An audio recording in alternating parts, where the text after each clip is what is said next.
India गठबंधन के दलों के बीच सीट बंटवारा होने लगा है और दलों के आपसी समझौते होने लगे हैं। सीटों के ऐलान हो रहे हैं और इसकी शुरुआत सबसे पहले उत्तर प्रदेश से हुई, जहां कांग्रेस और समाजवादी पार्टी आप और कांग्रेस के बीच भी समझौता तय हो लिया।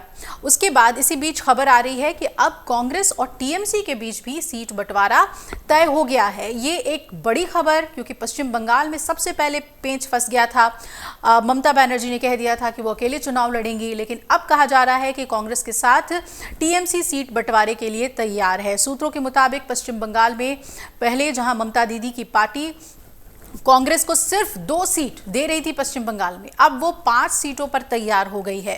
बताया जा रहा है कि कांग्रेस अब बंगाल की 42 सीटों में से 5 पर चुनाव लड़ेगी और समझौते के मुताबिक कांग्रेस प्रदेश की दार्जिलिंग, रायगंज, दक्षिण मालदा, बहरामपुर और पुरुलिया सीट से चुनाव लड़ेगी। इसके साथ ही दोनों पार्टियों के बीच असम और मेघालय में भी समझौता हो गया है।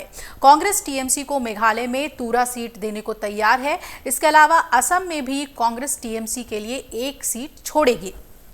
अब आपको बता दें कि इससे पहले यह माना जा रहा था कि टीएमसी इंडिया गठबंधन से अलग होकर चुनाव लड़ेगी और वो बंगाल में कांग्रेस को 2 सीटों से ज्यादा नहीं देगी। हालांकि कांग्रेस 2 से ज्यादा सीटों पर चुनाव लड़ने की बात पर कायम थी। वहीं इससे पहले आम आदमी पार्टी और कांग्रेस के बीच गठबंधन हुआ दिल्ली में।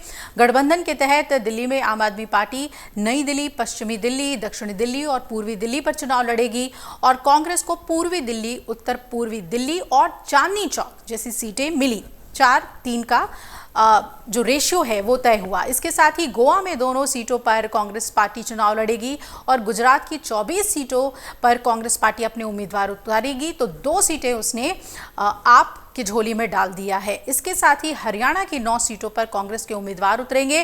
कुरुक्षेत्र की लोकसभा सीट से आम आदमी पार्टी चुनाव लड़ेगी और चंडीगढ़ की सीट भी कांग्रेस के हिस्से में आई है, लेकिन पंजाब को लेकर दोनों दलों के बीच बात नहीं बनी और वहां दोनों दल अकेले ही चुनाव लड़ेंगे।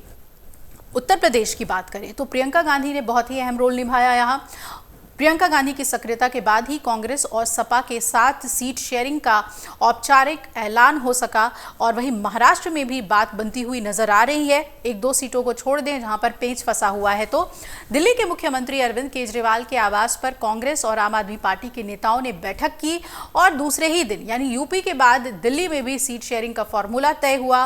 करीब करीब ये तय बताया जा रहा है कि पश्चिम बंगाल में टीएमसी का रुख अब नरम पड़ चुका है और पहले बात उत्तर प्रदेश की करें तो सपा कांग्रेस के बीच सीट शेयरिंग का ऐलान हुआ।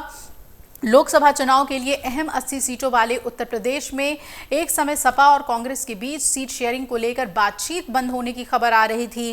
अखिलेश यादव ने साफ कर दिया था कि जब तक सीट शेयरिंग नहीं होगी तब तक न्याय यात्रा में मैं शामिल नहीं होगा, लेकिन अखिलेश यादव ने कांग्रेस को 17 सीटों का फाइनल ऑफर देने के साथ ही 2 टूक ये कहा कि इससे ज़्यादा सीटें हम नहीं दे सकते। यूपी कांग्रेस के नेता बलिया, बिजनौर और मुरादाबाद समेत करीब 21 सीटों की मांग पर अड़े थे।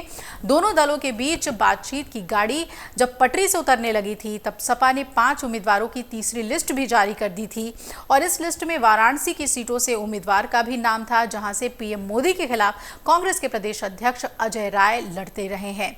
लेकिन प्रियंका गांधी के फोन और राहुल गांधी के कोऑर्डिनेशन के बाद अब इंडिया गठबंधन वापस हम ये कह सकते हैं कि पटरी पर लौटता नजर आ रहा है। चुनाव से पहले सीट शेयरिंग हो जाए और फिर कितनी तैयारी के साथ इंडिया गठबंधन एनडीए को चैलेंज करता है, चुनौती देता है, ये देखना बेहद दिलचस्प होगा। अगर आप ये वीडियो YouTube पर देख रहे हैं तो हमारे चैनल को सब्सक्राइब करें और बेल आइकन को दबाना ना भूलें। अगर आप Facebook पर ये वीडियो देख रहे हैं तो हमारे पेज को लाइक करें।